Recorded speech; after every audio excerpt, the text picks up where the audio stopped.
Assalamualaikum warahmatullahi wabarakatuh.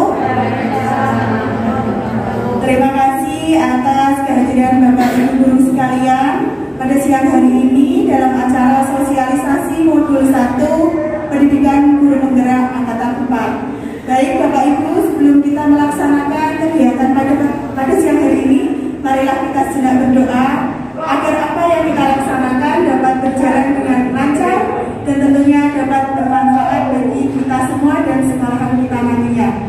Berdoa mulai. Berdoa selesai. Terima kasih. Sosialisasi modul 1 Pendidikan Guru Penggerak Angkatan 4. Apa saja yang akan saya sampaikan siang hari ini? Dalam modul 1 terdapat 4 sub pokok pembahasan. Yang pertama ada modul 1.1 tentang filosofi pemikiran Ki Hajar Dewantara. Yang kedua modul 1.2 tentang peran dan nilai guru penggerak. Yang ketiga modul 1.3 tentang visi guru penggerak. Dan yang terakhir modul 1.4 tentang budaya positif. Baik, kita mulai dari modul 1.1 filosofi pendidikan Ki Hajar Dewantara. Pendidikan menurut Ki Hajar Dewantara yaitu menuntun segala kodrat yang ada pada anak-anak agar mereka dapat mencapai keselamatan dan kebahagiaan yang setinggi-tingginya sebagai manusia maupun anggota masyarakat. Tujuan utama pendidikan Indonesia sejalan dengan pemikiran Ki Hajar Dewantara, yaitu pendidikan dan pengajaran merupakan usaha persiapan dan persediaan untuk segala kepentingan hidup manusia dalam hidup bermasyarakat maupun hidup berbudaya melalui merdeka belajar. Nah, jadi dasar pendidikan Ki Hajar Dewantara itu menuntun keselamatan kodrat anak. Menuntun itu seperti apa gitu Pak Ibu? Menuntun, kalau kita punya anak kecil kemudian kita tuntun. Menuntun. Kira-kira menuntun itu seperti apa? Nah, betul sekali Ibu Amin. Membimbing. Menuntun sama dengan membimbing. Kita membimbing apa yang menjadi kodrat anak agar terasah melalui merdeka belajar. Nah, ketika anak lahir, sebenarnya anak itu bukanlah kertas kosong kemudian kita menulisnya, bukan ya. Akan tetapi ketika anak lahir, anak sudah memiliki kodratnya masing-masing, sudah memiliki apa yang menjadi bakatnya sendiri. Nah, kita sebagai guru fungsi kita untuk menegakkan itu semua. Diibaratkan guru itu sebagai petani, anak-anak kita itu sebagai tanaman. Ketika kita menanam pohon pisang, tentunya berbeda dengan ketika kita menanam pohon padi. Seperti halnya gajah, tidak mungkin kita ajari untuk berenang karena memang kodratnya gajah tidak bisa berenang. Kemudian ikan tidak mungkin kita ajari untuk terbang karena memang ikan kodratnya tidak terbang. Sama halnya dengan anak-anak kita. Anak-anak kita yang berbakat dalam seni tidak bisa kita paksakan untuk pandai di matematika.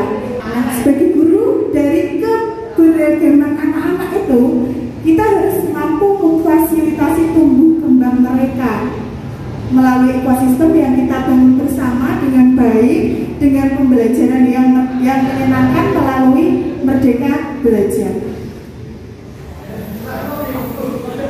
Nah, merdeka belajar ini mengacu pada 6 profil pelajar Pancasila. Ada yang pertama, beriman, bertakwa kepada Tuhan Yang Maha Esa dan berakhlak mulia. Yang kedua, mandiri. Yang ketiga, bernalar kritis. Yang keempat, berkebinekaan global. Yang kelima, bergotong royong. Dan yang keenam, kreatif. Adapun keenam profil pelajar Pancasila tersebut dapat dijabarkan sebagai berikut. Yang pertama, beriman bertakwa kepada Tuhan Yang Maha Esa dan berakhlak mulia. Berarti pelajar dalam hubungannya dengan Tuhan Yang Maha Esa, ia memahami ajaran agamanya. Kemudian ada 5 elemen kunci beriman dan bertakwa kepada Tuhan Yang Maha Esa dan berakhlak mulia. Yang pertama, akhlak beragama. Yang kedua, akhlak pribadi. Yang ketiga, akhlak kepada manusia. Yang keempat, akhlak kepada alam. Dan yang kelima, akhlak bernegara. Nah, dalam pembelajaran Ki Hajar Dewantara ini, budi pekerti dan akhlak sangat ditekankan untuk tumbuh kembang anak kita, karena nantinya itu akan menjadi bekal mereka di kehidupan yang akan datang. Seperti beberapa contoh sebenarnya sudah kita laksanakan ya di SMK tentang kebiasaan positif, berakhlak, beriman, bertakwa kepada Tuhan Yang Maha Esa dan berakhlak mulia. Dulu sebelum pandemi saya ingat betul ada kegiatan sholat berjamaah secara bergantian ya. Nah, itu juga masuk ke dalam beriman bertakwa kepada Tuhan Yang Maha Esa dan berakhlak mulia. Selanjutnya ada ketika kita belajar, ketika kita mulai pembelajaran dan ketika kita mengakhiri pembelajaran, anak-anak kita tugaskan untuk berdoa terlebih dahulu. Nah, itu juga masuk ke dalam poin pertama tadi. Bapak Ibu, pastinya Bapak Ibu akan punya banyak ide untuk ini, untuk kebiasaan positif di lingkungan sekolah, dan nanti mungkin saya akan minta bantuan kepada Bapak Ibu, kira-kira ide apa ya yang harus kita kembangkan di sekolah kita untuk menjadikan anak-anak kita memiliki sikap yang berakhlak mulia seperti itu. Nanti Bu Eni, Bu Amin dan Bu Ibu yang lainnya, Bapak-bapak nanti mungkin bisa membantu itu apa kira-kira kegiatan positif yang nantinya dapat dikembangkan agar anak-anak kita menjadi anak-anak yang berakhlak mulia. Yang kedua, berkebinekaan global. Pelajar Indonesia mempertahankan budaya luhur, lokalitas dan identitasnya. Di sini maksudnya siswa diajarkan untuk toleransi ya, untuk toleransi, menghargai budaya, memiliki kemampuan komunikasi interkultural dan berinteraksi dengan sesama. Berarti berlaku baik kepada siapapun. Yang ketiga, bergotong royong. Pelajar Indonesia diharapkan memiliki kemampuan bergotong royong dari hal-hal kecil yang sudah kita laksanakan setiap harinya, misalkan kegiatan piket di kelas, kemudian membuang sampah. Setelah piket kan ada tempat sampah yang besar, kemudian dibawa ke bawah. Nah, seperti itu adalah beberapa kegiatan bergotong royong. Selanjutnya, mandiri. Pelajar Indonesia merupakan pelajar mandiri, yaitu pelajar yang bertanggung jawab atas proses hasil belajarnya. Elemen kunci dari mandiri terdiri dari kesadaran akan diri dan situasi yang dihadapi serta regulasi diri. Yang kelima, bernalar kritis. Pelajar yang bernalar kritis mampu secara objektif memproses informasi baik kualitatif maupun kuantitatif, membangun keterkaitan antara berbagai informasi. Dan yang terakhir, kreatif. Pelajar yang kreatif mampu memodifikasi dan menghasilkan sesuatu yang orisinil. Seperti di SMK sendiri kita sudah unggul karena SMK itu sudah dipelongkan perjurusan. Maka dari itu kita lebih mudah mengarahkan anak-anak. Kalau TB berarti nanti kita akan menghasilkan suatu karya apa, di DAV menghasilkan karya apa, dan DKR menghasilkan karya apa. Seperti itu. Aksi nyata dalam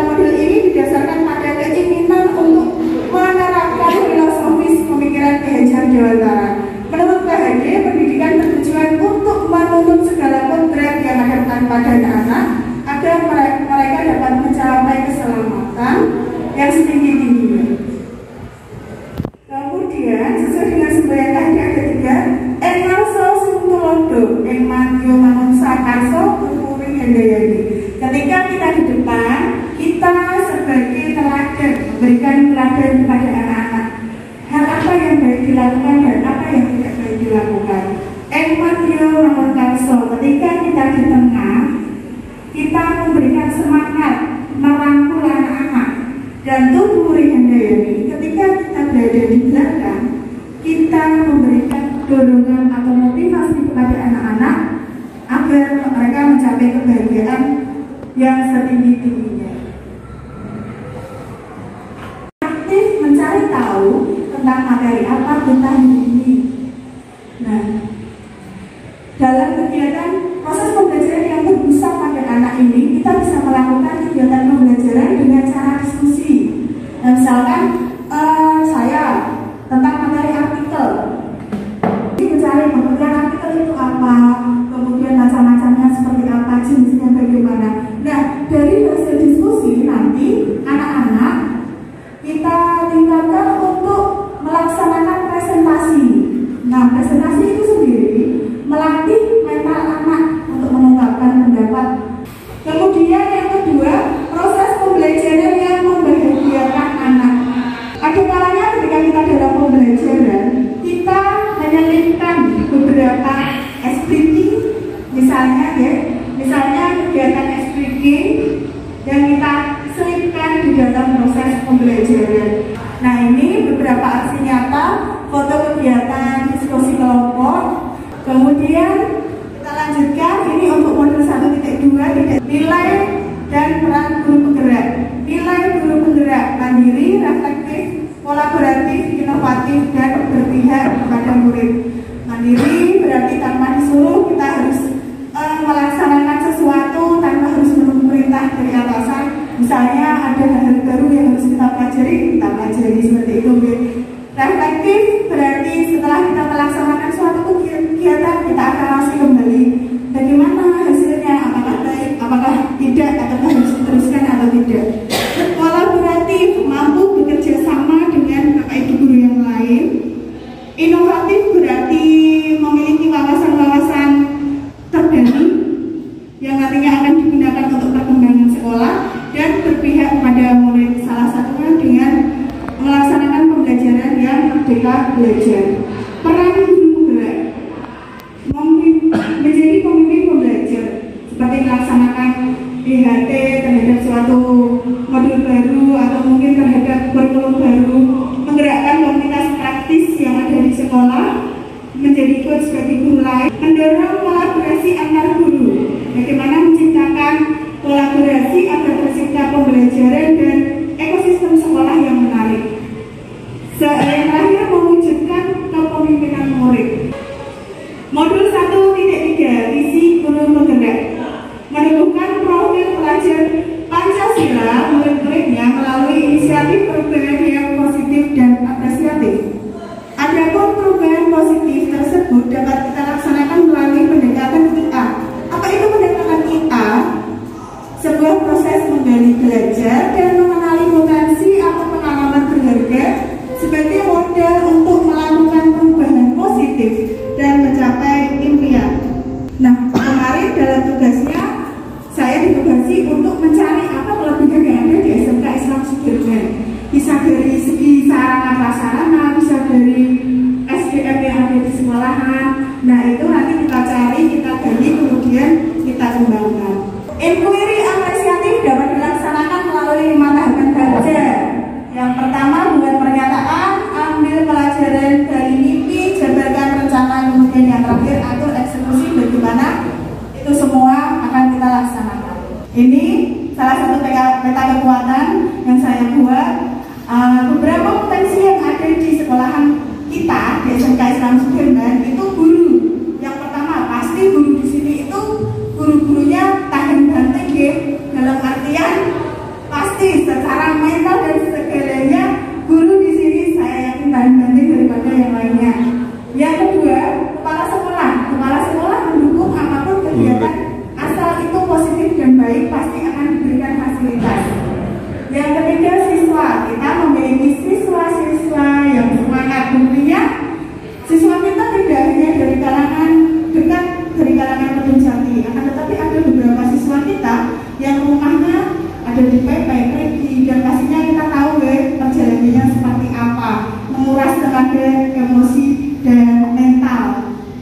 Yang selanjutnya kita memiliki kemitraan dengan dunia usaha dan dunia industri. Itu salah satu keunggulan yang sekolahan kita miliki karena SMK.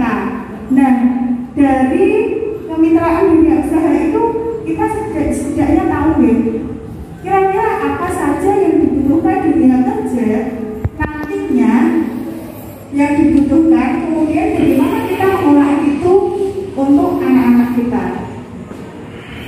Kemudian kita memiliki sarana prasarana yang luar biasa, laboratorium yang komplit, laboratorium TKR yang luar biasa. Nah, itu merupakan kekuatan yang mendukung sekolah ini akan menjadi lebih baik. Pengawas sekolah yang interaktif ya, luar biasa. Nah, ini beberapa kekuatan yang kita miliki di sekolah kita, dan nantinya pasti kita bersama-sama Bapak Ibu guru memaksimalkan apa yang menjadi kekuatan berdasarkan Islam Syiar Indonesia. Modul 1-4. Nah, kita mulai konsep modul 1.4. Oh, saya tidak perlu. Nah, ada 6 konsep modul 1.4. Yang pertama, perubahan paradigma stimulus respon versus teori kontrol. Yang kedua, arti disiplin dan 3 motivasi perilaku manusia. Yang ketiga, keyakinan kelas, hukuman dan penghargaan. Yang keempat, kebutuhan dasar manusia. Yang kelima, posisi kontrol, dan yang terakhir segitiga restitusi. Kita mulai dari perubahan paradigma stimulus respon versus teori kontrol. Nah, pertanyaannya seperti ini, bisakah kita mengontrol seseorang? Tidak bisa ya, karena memang yang bisa mengontrol diri kita ya diri kita sendiri. Jadi yang bisa mengontrol seseorang. Perubahan paradigma stimulus respon versus teori kontrol atau lawan teori kontrol. Bisakah kita mengontrol seseorang? Jawabannya tadi tidak bisa. Ketika di stimulus respon, kita mencoba, ini kalau stimulus respon itu berarti orang lain harus mengikuti apa yang kita mau. Nah, kalau di teori kontrol itu tidak seperti itu. Nanti kita memahami apa yang orang inginkan. Terus, apakah makna disiplin? Disiplin berasal dari bahasa Latin disiplina yang berarti belajar. Makna asal dari kata ini berkonotasi disiplin, membuat orang menggali potensi menuju sebuah tujuan apa yang dia hargai. Tetapi dalam budaya kita, disiplin itu telah berubah ya.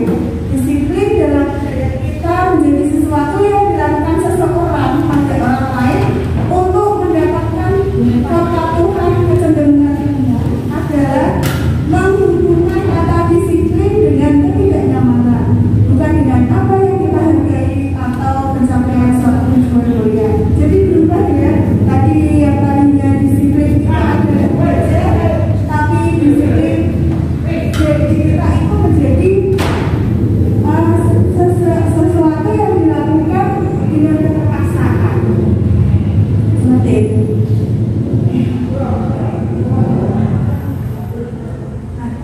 Teori motivasi perilaku manusia. Kenapa kita melakukan hal tersebut?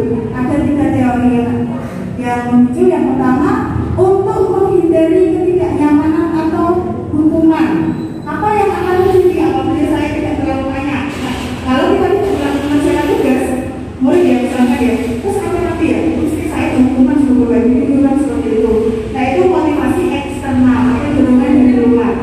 Kemudian yang kedua, untuk mendapatkan imbalan dari orang lain atau institusi, apa yang akan saya dapatkan apabila saya melakukannya. Dan yang ketiga, untuk menghargai diri sendiri menjadi insan sesuai harapan kita. Saya akan menjadi orang seperti apa bila saya melakukannya. Nah, di sini berarti anak-anak sudah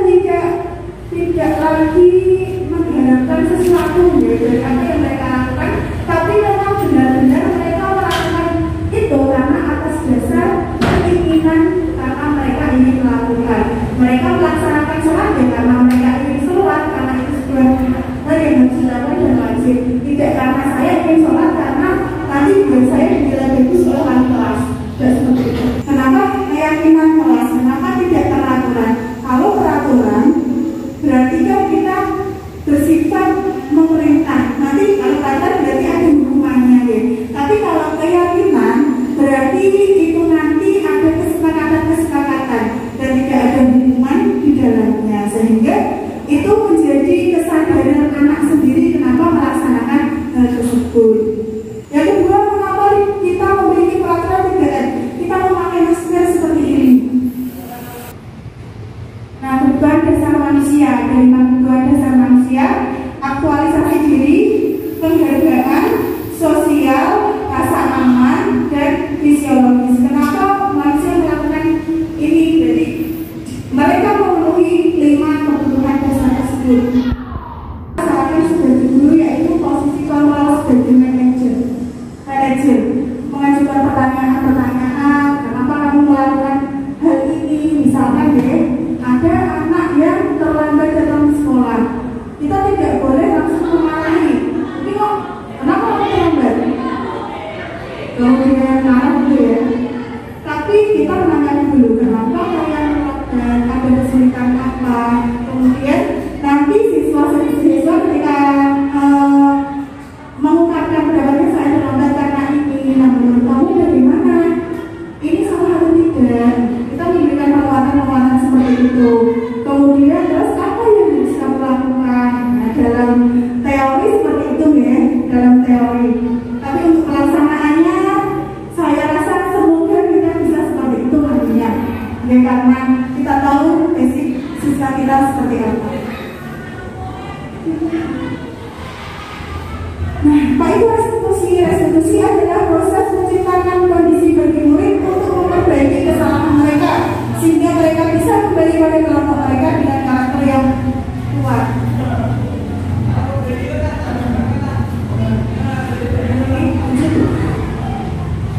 Nah, menstabilkan identitas.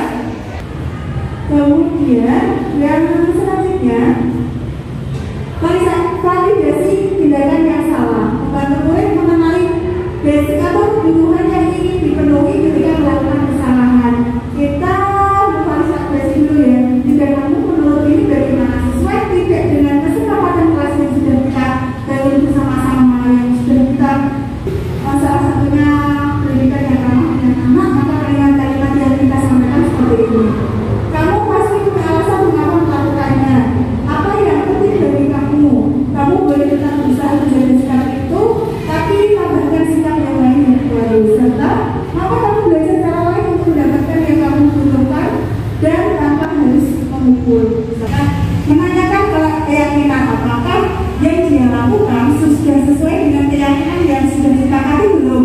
Kalau tidak, berarti kan anak-anak tadi karena sudah tertanam di dalam dirinya, oh berarti perbuatan ini tidak sesuai dengan keyakinan yang kita susun bersama-sama. Maka dari itu bagaimana solusinya?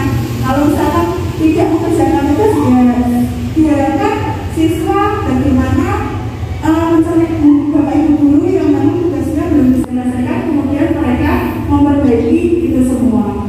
Nah, terima kasih. Jadi seperti itu ya bapak ibu untuk restitusi tadi. Ketika anak berbuat salah, kita tidak boleh langsung mengejudge mereka, mempermalukan mereka, akan tetapi kita tanya terlebih dahulu apa yang mereka kenapa mereka melakukan seperti itu. Ya, terima kasih banyak bapak ibu untuk waktunya yang pasti sudah kita waktu banyak bapak ibu pada hari ini. Terima kasih, selamat siang. Assalamualaikum warahmatullahi wabarakatuh.